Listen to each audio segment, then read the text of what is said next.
Hello student, welcome back to my channel Samrat academy.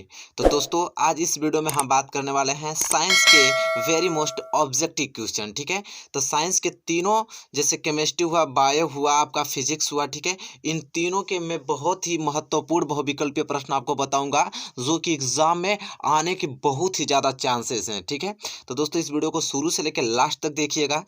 एक भी आपको क्वेश्चंस दिक्कत नहीं होगी, सारे क्वेश्चंस आपको अच्छे ढंग से समझ में आएंगे। मैं पूर्ण रूप से लिख के आपको समझाने वाला हूं। ठीक है, जैसा कि देख पा रहे हैं मैं हैंडराइटिंग से लिखा हूं और बहुत ही ज़्यादा महत्वपूर्ण प्रश्न है। तो दोस्तों, वीडियो को अभी लाइक नहीं किया तो प्लीज़ लाइक कर दीजिए। चैनल पे आप नए हैं तो प्लीज़ चैनल को सब्सक्राइब कर लीजिए और बेल आइकन को भी प्रेस कर लीजिए। दोस्तों, मैंने छोटा सा टारगेट रखा है 200 लाइक का, तो प्लीज़ 200 लाइक का आप मेरा टारगेट अचीव करने में हमारी मदद करें। ठीक है, चलिए पहले हम बात करेंगे केमिस्ट्री के इंपॉर्टेंट क्वेश्चन। ठीक है, देखिए केमिस्ट्री के इंपॉर्टेंट क्वेश्चन पहला आ गया है, जैसा कि आप देख पा रहे हैं। क्वेश्चन नंबर फर्स्ट है और क्वेश्चन नंबर पहला ये कह रहा है कि अम्लीय विलयन का पीएच मान है। अम्लीय विलयन का पीएच मान है। ऑप्शन ए 7 और ऑप्शन बी 7 से कम, ऑप्शन सी 7 से अधिक और ऑप्शन डी 0। तो चलिए दोस्तों, आप लोग बताइए, पढ़े तो होंगे आप लोग, चलिए बताइए सटीक आंसर इसका कि अम्लीय विलयन का पीएच मान क्या होता है। ठीक है, तो चलिए बताइए। तो जैसा कि आप लोग सभी लोग जानते हैं कि अम्लीय विलयन का पीएच मान जो होता है वो 7 से क्या होता है, कम होता है। इसलिए ऑप्शन बी इस क्वेश्चन का सही आंसर हो जाएगा। ठीक है, अम्लीय विलयन का पीएच मान क्या होता है, 7 से कम। ठीक है, तब अम्लीय विलयन का पीएच मान 7 से कम होता है। तब प्रश्न नंबर दूसरा देखिए, तब तो तुरंत आपको समझ में आ जाएगा। और क्वेश्चन नंबर दूसरा ये कह रहा है कि क्षारीय विलयन का पीएच मान है। ठीक है, जब अम्लीय विलयन का पीएच मान 7 से कम होता है तो क्षारीय विलयन का पीएच मान बताइए, 0 या 7, 7 से कम या 7 से अधिक। तो 7 से कम तो आपका अम्लीय विलयन को होता है, तो क्षारीय विलयन का 7 से अधिक होगा। जैसा कि आप लोग जानते हैं, ऑप्शन डी इस क्वेश्चन का सही आंसर होगा। और 7 जो होता है वो क्या होता है, उदासीन होता है। तो 7 से कम अम्लीय, 7 रहता है तो उदासीन, और 7 से अधिक होता है तो क्षारीय विलयन। ठीक है, तो जैसा कि आप लोग समझ गए, तो इसका ऑप्शन डी क्वेश्चन सही आंसर है। एक भी क्वेश्चन दिक्कत नहीं होगी, सारे क्वेश्चन आपको समझ में आ जाएंगे। बहुत ही ज़्यादा महत्वपूर्ण प्रश्न है, सारे क्वेश्चन पूछे जाते हैं। चलिए क्वेश्चन तीसरे की ओर बढ़ चलते हैं। क्वेश्चन नंबर तीसरा, जैसा कि देख पा रहे हैं, बहुत ही ज़्यादा महत्वपूर्ण प्रश्न आपके स्क्रीन पे आ गया है। कह रहा है कि धोने के सोडा का रासायनिक सूत्र बताइए।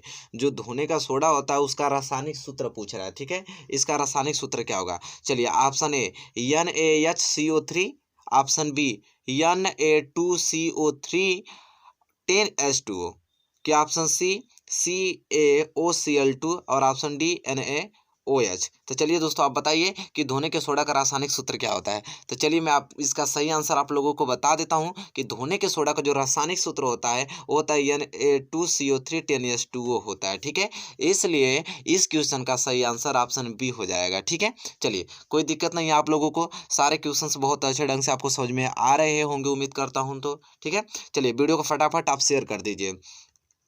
ये केमिस्ट्री के अभी इंपॉर्टेंट चल रहे हैं, अभी बायो के चलेंगे, फिजिक्स के चलेंगे, ऐसे ही बहुत महत्वपूर्ण प्रश्न मैं लेकर आया हूँ। ठीक है, चलिए देख लेते हैं क्वेश्चन नंबर 4। क्वेश्चन नंबर 4 आपसे ये कह रहा है कि अम्लीय वर्षा के जल का संभावित पीएच मान बताइए कि अम्लीय वर्षा का पीएच मान क्या होता है। जो अम्लीय वर्षा का जल होता है उसका संभावित पीएच मान पूछा है हमसे। ठीक है, चलिए option A 5.2, option B 6.2, option C 7.2 कि ऑप्शन डी 8.2।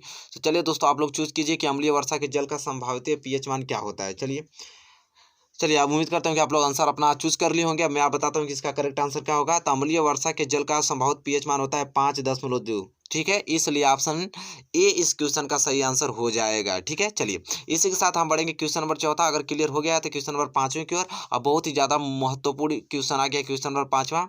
और क्वेश्चन नंबर पाँचवा आपसे ये कह रहा है कि निम्नलिखित में से कौन सा तत्व तनु अम्ल के साथ संयोग करके हाइड्रोजन गैस निकालता है।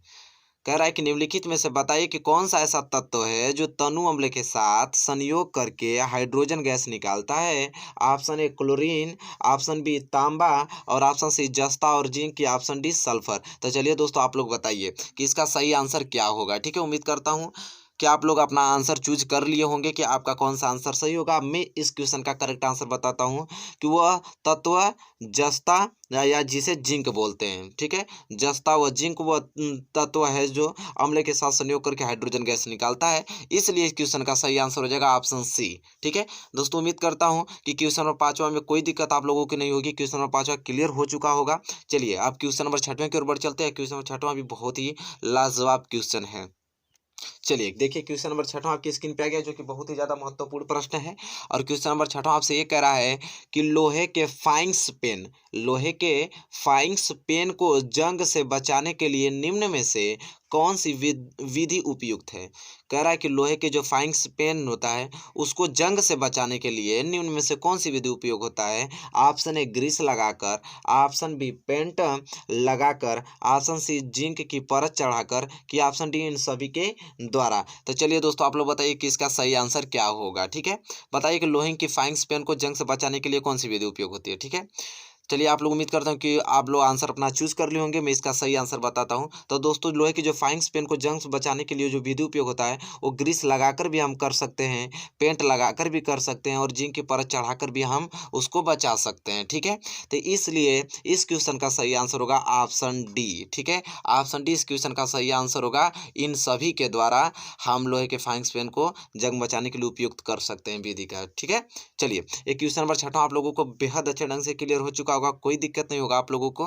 तो हम बढ़ेंगे अगले क्वेश्चन की ओर, क्वेश्चन नंबर 7 की ओर। और क्वेश्चन नंबर 7 देखिए कितना मोस्ट इंपोर्टेंट क्वेश्चन है कि प्रोपेन का रासायनिक सूत्र है। देखिए बहुत ही ज्यादा महत्वपूर्ण प्रश्न आ गया है। प्रोपेन का रासायनिक सूत्र बताइए। CH4 की C3H8, ये 8 है। ठीक है, कि Cu H10 की C2H6। चलिए दोस्तों आप बताइए कि प्रोपेन का रासायनिक सूत्र क्या होता है। ठीक है, चलिए उम्मीद करता हूँ कि आप लोग आंसर अपना चूज कर लिए होंगे। मैं करेक्ट आंसर बताता हूँ कि प्रोपेन का रासायनिक सूत्र क्या होता है। तो प्रोपेन का रासायनिक सूत्र होता है C3H8। C3H8 होता है प्रोपेन का रासायनिक सूत्र, इसलिए ऑप्शन 20 क्वेश्चन का सही आंसर हो जाएगा। ठीक है, चलिए और क्वेश्चन नंबर 7 आप लोगों को क्लियर हो चुका है। तो हम बढ़ेंगे अगले क्वेश्चन की ओर, क्वेश्चन नंबर 8वें की ओर। क्वेश्चन नंबर 8वां देखिए कितना मोस्ट इंपोर्टेंट क्वेश्चन है कि एल्काइन का सूत्र है। एल्काइन का सूत्र चलिए आप लोग बताइए कि एल्काइन का सूत्र क्या है। ऑप्शन है C3H4 की C3H6 की C2H6 की C6H6। चलिए दोस्तों आप लोग बताइए कि इसमें से कौन सा सही आंसर होगा एल्काइन का सूत्र का। चलिए तो आप लोग अपना आंसर चूज कर लिए होंगे। मैं इसका सही आंसर आप लोगों को बताता हूँ कि एल्काइन का सूत्र होता है C3H4। C3H4 ऑप्शन ए इस क्वेश्चन का सही आंसर होगा। चलिए क्लियर हो चुका होगा आप लोगों को क्वेश्चन नंबर 8वां, कोई दिक्कत नहीं होगी। अब हम बढ़ेंगे अगले क्वेश्चन की ओर, क्वेश्चन नंबर 9 की ओर। क्वेश्चन 9 बहुत ही ज्यादा महत्वपूर्ण प्रश्न आ गया आप लोग की स्क्रीन पे। चलिए क्वेश्चन नंबर 9 दोस्तों ये कह रहा है कि C2H6 का IUPAC नाम है।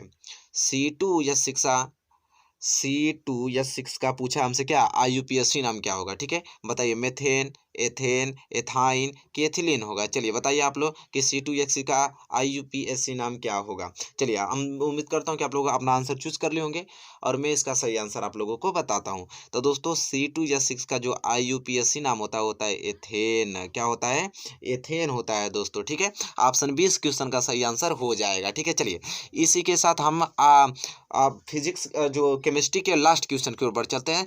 और 10वां क्वेश्चन है, इसके बाद हम लोग क्या पढ़ेंगे बायोलॉजी के। ठीक है, देखिए चलिए बताइए इसका सही आंसर आप लोग बताइए कि एथिल अल्कोहल का IUPAC नाम क्या होगा। एथिल अल्कोहल का IUPAC नाम है एथेनॉल के ऑप्शन बी मेथेनॉल के ऑप्शन सी एसिटिक अम्ल के ऑप्शन डी एथेनोइक अम्ल। चलिए दोस्तों आप लोग बताइए कि एथिल अल्कोहल का IUPAC नाम क्या होगा। चलिए उम्मीद करता हूँ कि आप लोग अपना आंसर चूज कर लिए होंगे दिमाग में कि कौन सा में आपका आंसर सही होगा। चलिए मैं बताता हूँ आप लोगों को कि एथिल अल्कोहल का IUPAC नाम होता है एथेनॉल। क्या होता है, एथेनॉल होता है। एथिल अल्कोहल का IUPAC नाम एथेनॉल होता है। ठीक है, चलिए उम्मीद करता हूँ कि क्वेश्चन नंबर 10वां आपको क्लियर हो चुका होगा। अब तक मैंने केमिस्ट्री के 10 मोस्ट इंपोर्टेंट क्वेश्चन आप लोगों को डिस्कस कर दिया। केमिस्ट्री के मोस्ट इंपोर्टेंट आप लोगों को समझ में आ गया होगा, कोई दिक्कत नहीं होगी। तो इसी के साथ हम बढ़ेंगे अगले टॉपिक की ओर। अब हम बायो के मोस्ट इंपोर्टेंट क्वेश्चन देखेंगे। ठीक है, बायोलॉजी के। चलिए इसी के साथ जितना अच्छे से आप लोग केमिस्ट्री के क्वेश्चन किए हैं उसी प्रकार आप लोग को बायोलॉजी के भी मोस्ट इंपोर्टेंट क्वेश्चन करना है। चलिए देखते हैं उसको।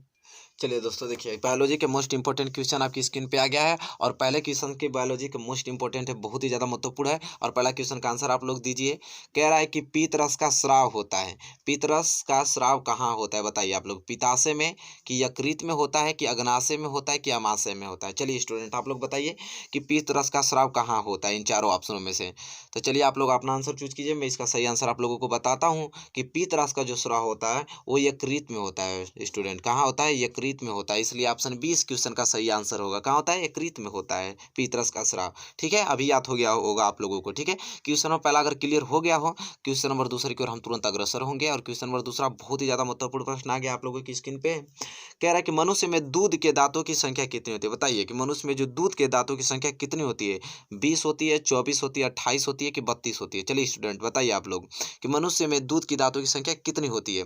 तो स्टूडेंट इस क्वेश्चन का जो करेक्ट आंसर होगा, जैसा कि आप लोग जानते भी होंगे कि मनुष्य में दूध के दांतों की संख्या 20 होती है। ऑप्शन ए इस क्वेश्चन का सही आंसर हो जाएगा फ्रेंड। ठीक है, चलिए और क्वेश्चन नंबर दूसरा अगर आप क्लियर हो गया होगा आप लोगों को, क्वेश्चन नंबर तीसरे की ओर बढ़ते हैं। ठीक है, क्वेश्चन नंबर तीसरा देखिए बहुत ही महत्वपूर्ण प्रश्न आ गया है और कह रहा है कि ग्लाइकोलाइसिस की प्रक्रिया संपन्न होती है।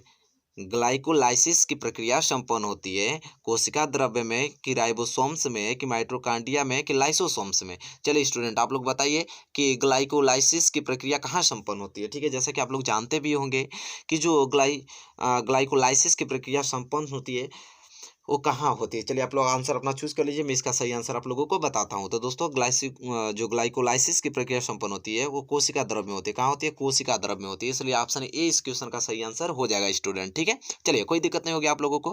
क्वेश्चन नंबर तीसरे में अब हम बढ़ जाएंगे अगले क्वेश्चन की और क्वेश्चन नंबर चौथे की। और क्वेश्चन नंबर चौथा देखिए बहुत ही महत्वपूर्ण प्रश्न आ गया आपकी स्क्रीन पे। और क्वेश्चन नंबर चौथा ये आपसे कह रहा है कि मनुष्य के हृदय में कोष्ठों, जिसे वेस्मो भी बोला जाता है, मनुष्य के हृदय में कोष्ठों या वेस्मो की संख्या होती है। ऑप्शन ए 1, 2, 3, 4। चलिए बताइए कितनी होती है मनुष्य के हृदय में कोष्ठों की संख्या।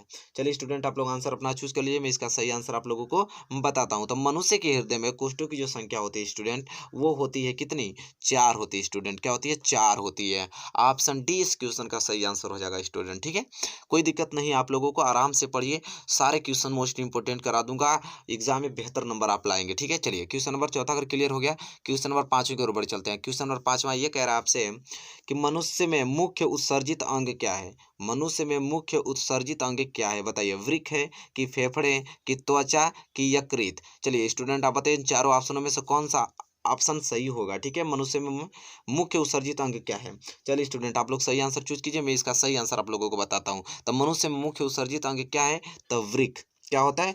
वृक्क जो होता है मनुष्य में मुख्य उत्सर्जित अंग है वृक्क। चलिए क्वेश्चन नंबर पांचवा अगर क्लियर हो गया स्टूडेंट तो हम बढ़ेंगे अगले क्वेश्चन की ओर, क्वेश्चन नंबर छठवें की ओर। क्वेश्चन नंबर छठवां क्या कह रहा है? बहुत ही ज्यादा महत्वपूर्ण प्रश्न आ गया है आपकी स्क्रीन पे और कह रहा है क्वेश्चन नंबर छठवां कि मुकुलन पाया जाता है। जो मुकुलन होता है पाया जाता है, कहाँ पाया जाता है? प्लेनेरिया में कि हाइड्रा में कि लिस्मानिया में कि इन सभी में? चलिए स्टूडेंट आप लोग बताइए कि मुकुलन पाया जाता है कहाँ पाया जाता है? ठीक है, इन चार ऑप्शन में से बताइए सही आंसर। तो चलिए स्टूडेंट मैं आप लोगों को बता देता हूँ कि मुकुलन पाया जाता है। तो मुकुलन कहाँ पाया जाता है स्टूडेंट? तो हाइड्रा में पाया जाता है। ठीक है, कहाँ पाया जाता है? हाइड्रा में। देखिए यहाँ पे ऑप्शन बी इस क्वेश्चन का सही आंसर होगा। कहाँ पाया जाता है स्टूडेंट?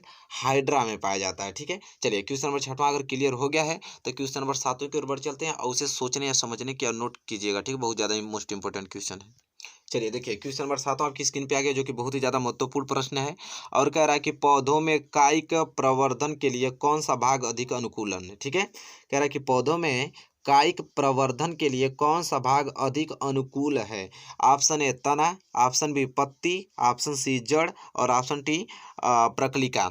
तो चलिए स्टूडेंट आप बताइए कि इन चारों ऑप्शन में से कौन सा सही आंसर होगा। ठीक है, चलिए आप लोग आंसर अपना चूज कर लिए होंगे कि आप लोगों का कौन सा सही आंसर होगा। मैं बताता हूँ इस क्वेश्चन का सही आंसर कि पौधों में कायिक प्रवर्धन के लिए कौन सा भाग अधिक अनुकूल है? तो वो तना होता है। क्या होता है? तना। ऑप्शन ए इस क्वेश्चन का सही आंसर हो जाएगा स्टूडेंट। क्या होता है? तना अनुकूल होता है। चलिए और क्वेश्चन नंबर 7वां अगर क्लियर हो गया है तो क्वेश्चन नंबर 8वें की ओर बढ़ते हैं और क्वेश्चन नंबर 8वां देखिए बहुत ही ज्यादा महत्वपूर्ण प्रश्न आ गया आपकी स्क्रीन पे कि पुरुष में लिंग गुणसूत्र होता है। पुरुष में लिंग गुणसूत्र होता है X Y, X X, Y की यक्स। तो चलिए स्टूडेंट ये तो बहुत ही सिंपल प्रश्न है, आप लोग जानते भी हैं, जो बायो पढ़ते हैं वो तुरंत बता देंगे कि पुरुष में लिंग गुणसूत्र होता है। तो पुरुष में लिंग गुणसूत्र यक्स वाई होता है, इसलिए ऑप्शन ए इस क्वेश्चन का सही आंसर हो जाएगा। ठीक है, एक्स वाई पुरुष में लिंग गुणसूत्र होता है। चलिए स्टूडेंट अगर क्वेश्चन नंबर 8वां आपको क्लियर हो गया है तो क्वेश्चन नंबर 9 की ओर बढ़ चलते हैं। क्वेश्चन नंबर 9 क्या कह रहा है कि डीएनए पाया जाता है। देखिए स्टूडेंट बहुत ही महत्वपूर्ण प्रश्न है, कह रहा है कि डीएनए पाया जाता है कोशिका द्रव्य में, केंद्रक द्रव्य में कि केंद्रिका में कि केंद्रक में? तो चलिए स्टूडेंट आप लोग बताइए, बहुत ही महत्वपूर्ण प्रश्न है। ठीक है, बहुत ही अच्छा क्वेश्चन है, आप लोग बताइए कि डीएनए पाया जाता है, कहाँ पाया जाता है। इन चारों ऑप्शन में से बताइए कि डीएनए कहाँ पाया जाता है। चलिए स्टूडेंट, आप लोग आंसर इसका चूज कर लिए होंगे। मैं इसका सही आंसर आप लोगों को बताता हूँ कि जो डीएनए स्टूडेंट पाया जाता है वो केंद्रक द्रव्य में पाया जाता है। कहाँ पाया जाता है? केंद्रक द्रव्य में पाया जाता है। बहुत ही ज़्यादा मोस्ट इंपोर्टेंट क्वेश्चन था, ठीक है। डीएनए पाया जाता है केंद्रक द्रव्य में। चलिए, और क्वेश्चन नंबर 9 आपको क्लियर हो गया है, तो क्वेश्चन के 10 और बढ़ चलते हैं, जो कि बहुत ही ज़्यादा महत्वपूर्ण प्रश्न है। चलिए देखिए, क्वेश्चन नंबर 10वां बहुत ही ज़्यादा महत्वपूर्ण प्रश्न है। कह रहा है कि जीन शब्द का प्रयोग सर्वप्रथम किसने किया था? चलिए बताइए स्टूडेंट कि जीन शब्द का प्रयोग सर्वप्रथम किसने किया था? खुराना ने किया था, कि पुन्नेट ने, कि जॉनसन ने, कि वाटसन एवं क्रिक ने। चलिए स्टूडेंट, आप बताइए जीन शब्द का प्रयोग सर्वप्रथम किसने किया था? ये तो आप लोग जानते ही होंगे, अगर बायो पढ़ते हैं तो बहुत ही ज़्यादा महत्वपूर्ण प्रश्न है स्टूडेंट। तो चलिए मैं इस क्वेश्चन का सही आंसर बता देता हूँ कि जीन शब्द का जो प्रयोग सर्वप्रथम जो किए थे उनका नाम है जॉनसन। क्या नाम है? जॉनसन। इसलिए ऑप्शन सी इस क्वेश्चन का सही आंसर हो जाएगा, जॉनसन, ठीक है। चलिए, तो यहाँ अब तक मैंने 10 इंपॉर्टेंट क्वेश्चन बायो के भी मैंने डिस्कस कर दिया, ठीक है। बायो का पोर्शन आपका कंप्लीट होता हुआ अब हम पढ़ेंगे किसका? फिजिक्स का वेरी मोस्ट इंपॉर्टेंट क्वेश्चन। और फिजिक्स के भी मैंने बहुत बेहतरीन क्वेश्चन लाया है, और उसको भी आपको उतने ही अच्छे से देखना है जितना इन क्वेश्चनों को आपने देखा है, ठीक है, क्योंकि बहुत ही इंपॉर्टेंट है एग्जाम में। चलिए, अब हम फिजिक्स के मोस्ट इंपॉर्टेंट क्वेश्चन देखते हैं। चलिए स्टूडेंट, देखिए फिजिक्स का वेरी मोस्ट इंपॉर्टेंट क्वेश्चन आ गया है, और इन वीडियो को ज़्यादा से ज़्यादा शेयर करना है ताकि सबके पास पहुंच जाए। चैनल पे अपना है तो प्लीज़ चैनल को भी सब्सक्राइब आपको करना है, ठीक है। चलिए, और देखिए पहला क्वेश्चन है यह कि समतल दर्पण की फोकस दूरी है। देखिए स्टूडेंट, बहुत ही ज़्यादा महत्वपूर्ण प्रश्न आ गया है कि समतल दर्पण की फोकस दूरी है। चलिए स्टूडेंट बताइए, शून्य कि अनंत कि 25 सेंटीमीटर कि -25 सेंटीमीटर। चलिए स्टूडेंट, आप बताइए कि समतल दर्पण की जो फोकस दूरी कितनी होती है स्टूडेंट। चलिए बताइए, इन चारों ऑप्शन में से कौन सा ऑप्शन आप लोगों का सही है। चलिए मैं इस क्वेश्चन का आप सही आंसर आप लोगों को बता देता हूँ कि जो समतल दर्पण की फोकस दूरी होती है वो अनंत होती है। क्या होती है? अनंत होती है स्टूडेंट। क्या होती है? अनंत। ऑप्शन बी इस क्वेश्चन का सही आंसर हो जाएगा। तुरंत रट्टा मार लेना इन क्वेश्चनों को आपको, ठीक है। चलिए, और क्वेश्चन नंबर पहला क्लियर हो गया होगा आप लोगों को। क्वेश्चन के दूसरे और अग्रसर होंगे, बहुत ही most important question. Question number दूसरा, और क्वेश्चन नंबर दूसरा ये कह रहा है कि जब प्रकाश नेत्र में प्रवेश करता है तो अधिकांश अपवर्तन कहाँ होता है? जब प्रकाश नेत्र में प्रवेश करता है तो अधिकांश अपवर्तन कहाँ होता है? बताइए। पहला क्रिस्टल लेंस पे, ऑप्शन बी स्वच्छ मंडल जिसे कार्निया कहते हैं, और किसी परितारिका पर, कि ऑप्शन डी पुतली पर। चलिए दोस्तों, स्टूडेंट आप बताइए, बहुत ही मोस्ट इंपोर्टेंट क्वेश्चन है कि जब प्रकाश हमारे नेत्र में प्रवेश करता है तो अधिकांश अपवर्तन कहाँ होता है स्टूडेंट। चलिए बताइए। तो चलिए मैं बता देता हूँ इस क्वेश्चन का सही आंसर कि जब प्रकाश नेत्र में प्रवेश करता है तो अधिकांश अपवर्तन होता है कहाँ पर? कार्निया पर, जिसे हम स्वच्छ मंडल बोलते हैं, ठीक है, कार्निया पर। ऑप्शन बी इस क्वेश्चन का सही आंसर हो जाएगा स्टूडेंट, ठीक है। चलिए, और क्वेश्चन नंबर दूसरा क्लियर हो गया होगा आप लोगों को, तो हम क्वेश्चन नंबर तीसरे की ओर बढ़ चलते हैं। और क्वेश्चन नंबर तीसरा देखिए, बहुत ही ज़्यादा महत्वपूर्ण प्रश्न है। दूरदृष्टि दोष के कारण प्रतिबिंब बनता है। अगर आपके नेत्र में दूरदृष्टि दोष है तो प्रतिबिंब कहाँ बनेगा? ये क्वेश्चन पूछ रहा है आपसे कि रेटिना पर, कि रेटिना से आगे, कि रेटिना के पीछे, कि कहीं नहीं। चलिए स्टूडेंट आप बताइए, बहुत ही महत्वपूर्ण प्रश्न है। तो चलिए मैं इसका सही आंसर आप लोगों को बता देता हूँ कि जब दूरदृष्टि आपके दोष है, अगर दूरदृष्टि दोष के कारण प्रतिबिंब कहाँ बनता है तो वो बनता है रेटिना के पीछे बनता है स्टूडेंट। ऑप्शन सी इस क्वेश्चन का सही आंसर हो जाएगा, रेटिना के पीछे बनता है अगर दूरदृष्टि दोष है तो, ठीक है। चलिए स्टूडेंट, क्वेश्चन नंबर तीसरा में कोई दिक्कत नहीं होगा आप लोगों को। अब हम बढ़ेंगे अगले क्वेश्चन की ओर, क्वेश्चन नंबर चौथे की ओर। क्वेश्चन नंबर चौथा देखिए, बहुत ही ज़्यादा महत्वपूर्ण प्रश्न है। क्वेश्चन नंबर चौथा कह रहा है आपसे कि कांच का अपवर्तनांक अधिकतम होता है। कांच का अपवर्तनांक अधिकतम होता है लाल रंग के लिए, पीले रंग के लिए, बैगनी रंग के लिए, कि हरे रंग के लिए। चलिए स्टूडेंट आप लोग बताइए, पढ़े होंगे आप लोग कि कांच का अपवर्तनांक अधिकतम कहाँ होता है स्टूडेंट। चलिए बताइए आप लोग। चलिए मैं इसका सही आंसर आप लोगों को बता देता हूँ कि कांच का जो अपवर्तनांक होता है अधिकतम होता है बैगनी रंग के लिए, ठीक है।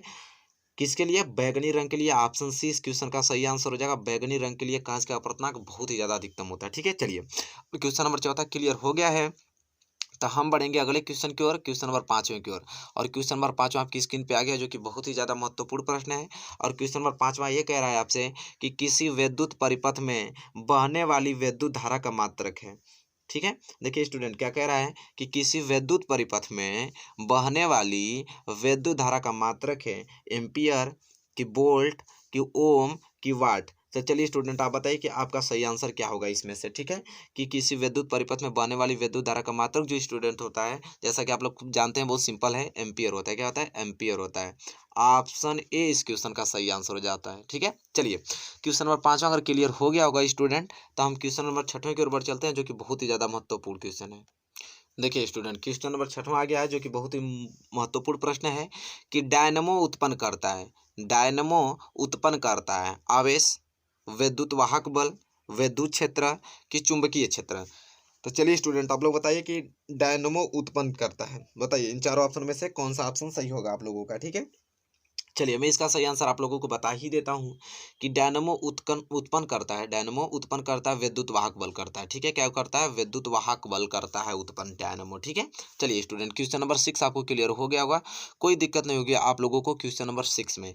तो इसी के साथ हम बढ़ेंगे अगले क्वेश्चन की ओर, क्वेश्चन नंबर 7। तो देखिए क्वेश्चन नंबर 7 कितना मोस्ट इंपोर्टेंट क्वेश्चन है कि किसी चालक तार में विद्युत धारा का प्रवाह होता है, किसी चालक तार में विद्युत धारा का प्रवाह होता है मुक्त इलेक्ट्रॉनों द्वारा, प्रोटॉनों द्वारा, आयनों द्वारा कि न्यूट्रॉनों द्वारा। चलिए स्टूडेंट आप लोग बताइए। तो बहुत ही मोस्ट इंपॉर्टेंट क्वेश्चन है, जानते भी होंगे आप लोग इस क्वेश्चन का आंसर कि किसी चालक तार में विद्युत धारा का प्रवाह होता है किनके द्वारा? तो मुक्त इलेक्ट्रॉनों के द्वारा। तो ऑप्शन ए इस क्वेश्चन का सही हो जाएगा, मुक्त इलेक्ट्रॉनों के द्वारा, ठीक है। चलिए स्टूडेंट क्वेश्चन नंबर 7वां क्लियर हो गया हो, क्वेश्चन नंबर 8वें की ओर बढ़ते हैं। क्वेश्चन नंबर 8वां देखिए क्या कह रहा है आपसे कि विभवांतर का मापक यंत्र है, विभवांतर का मापक यंत्र है धारा मापी, वोल्ट मीटर, अमीटर कि ओम मीटर। तो चलिए स्टूडेंट आप लोग बताइए कि विभवांतर का मापक यंत्र क्या होता है। तो जैसा कि दोस्तों आप लोग जानते हैं कि विभवांतर किससे मापते हैं, तो वोल्ट मीटर में मापते हैं। ऑप्शन बी इस क्वेश्चन का सही आंसर हो जाएगा स्टूडेंट। बहुत ही सिंपल क्वेश्चन है, बहुत ही मोस्ट इंपोर्टेंट क्वेश्चन था, ठीक है। कि विभवांतर का मापक यंत्र क्या होता है? वोल्ट मीटर होता है, ठीक है। चलिए क्वेश्चन नंबर 8वां क्लियर हो गया, तो क्वेश्चन नंबर 9 की ओर बढ़ चलते हैं। क्वेश्चन नंबर 9 देखिए बहुत ही महत्वपूर्ण प्रश्न आ गया है कि स्वस्थ आंखों के लिए स्पष्ट की न्यूनतम दूरी होती है, स्वस्थ आंखों के लिए स्पष्ट की न्यूनतम दूरी होती है स्टूडेंट। चलिए बताइए आप लोग, 25 मीटर, 2.5 सेंटीमीटर, वही कि 25 सेंटीमीटर कि 2.5 मीटर। चलिए स्टूडेंट ये तो जानते हैं आप लोग कि स्वस्थ आंखों के लिए स्पष्ट की न्यूनतम दूरी क्या होती है। तो जैसा कि सभी लोग जानते हैं इन प्रश्नों का उत्तर कि स्वस्थ आंखों के लिए स्पष्ट की न्यूनतम दूरी कहाँ कितना होती है? 25 सेंटीमीटर होती है स्टूडेंट, ठीक है। ऑप्शन सी इस क्वेश्चन का सही आंसर हो जाएगा, ठीक है। उम्मीद करता हूँ क्वेश्चन नंबर 9 आपको क्लियर हो चुका होगा, कोई दिक्कत नहीं होगी। आप देखिए बढ़ते हैं हम अगले क्वेश्चन की ओर, क्वेश्चन नंबर 10वें, और यह फिजिक्स के लास्ट क्वेश्चन है कि दर्पण की फोकस दूरी स्मॉल एफ तथा वक्रता त्रिज्या कैपिटल आर के बीच संबंध है, ठीक है। चलिए बताइए कि दर्पण की फोकस दूरी एफ तथा वक्रता त्रिज्या आर के बीच क्या संबंध होता है। ऑप्शन ए एफ बराबर आर, कि एफ बराबर 1/r, कि 2f बराबर आर, क्या ऑप्शन डी एफ बराबर 2r। चलिए स्टूडेंट आप लोग बताइए दर्पण की फोकस दूरी स्मॉल एफ तथा वक्रता त्रिज्या कैपिटल आर के बीच संबंध क्या होता है स्टूडेंट। ये तो बहुत ही सिंपल साधारण प्रश्न है, आप लोग जानते भी होंगे कि दर्पण की फोकस दूरी स्मॉल एफ तथा वक्रता त्रिज्या आर के बीच क्या संबंध होता है। तो 2f बराबर आर होता है, और यहाँ से f की वैल्यू निकालेंगे आप तो यह हो जाता है r/2 हो जाता है स्टूडेंट, ठीक है। जैसा जानते भी आप लोग, ऑप्शन सी इस क्वेश्चन का सही आंसर हो जाएगा। तो जैसा कि दोस्तों आप लोग देख लिए कि 10 मैंने केमिस्ट्री के, 10 मैंने बायोलॉजी के और 10 मैंने फिजिक्स के इंपॉर्टेंट क्वेश्चन आप लोगों से डिस्कस किया, जो कि बहुत ही ज़्यादा महत्वपूर्ण था। तो बताइए आपको वीडियो कैसी लगी। अगर वीडियो अच्छी लगी तो प्लीज़ इसे लाइक कीजिए और ज़्यादा से ज़्यादा शेयर कीजिए, और चैनल पे आप नए हैं प्लीज़ चैनल को सब्सक्राइब कर लीजिए। और अच्छे ढंग से तैयारी कराई जा रही है सम्राट अकेडमी पे, तो सभी मित्रों को अपने इस चैनल पर हमारे जोड़िए कि ताकि वो भी अच्छा स्कोर कर पाएँ, ठीक है। चलिए तब तक के लिए दोस्तों धन्यवाद, मिलेंगे आपसे नेक्स्ट वीडियो में।